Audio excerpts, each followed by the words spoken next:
Hallelujah. Tau pa ho hi worship te jong nuam ma mai thanga ma ma hange. Sem conveni achi la to tau pa min phat nang nei ning. Inga le ivekin sakhom ni mo.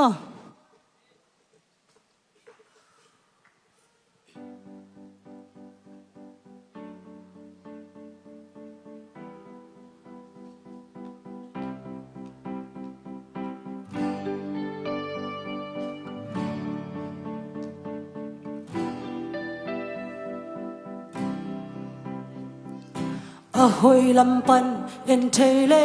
asiana teng mai mang lel di itna simlo leiba ken asian teina kan tel som ni na kem bel ba sian siam sahi avang liet nan van pi tuam hi to ba itna mai mi swani amadi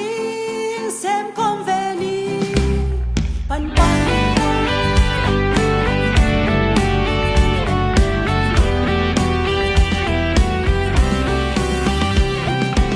ite hadi tu pa bo ke chi kamal sang non ke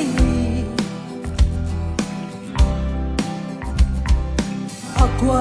te tha bia in allo jing te pa toi siam ni na ke pe pa sian siam sa hi avang liet na van pi tuam hi to pai na mai mi swani amadi sem conveni pan conveni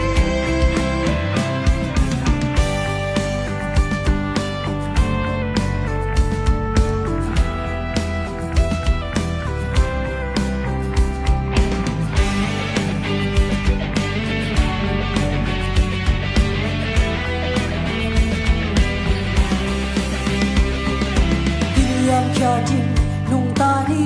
an neo pente to pan zang hi pasian gam le adit na zong masale agam lo di na ke pe pasian sam sa hi avang liet nan van pi tuam hi to pai na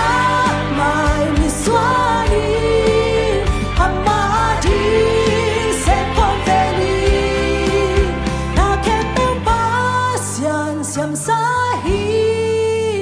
avang liet na van pi tuam hi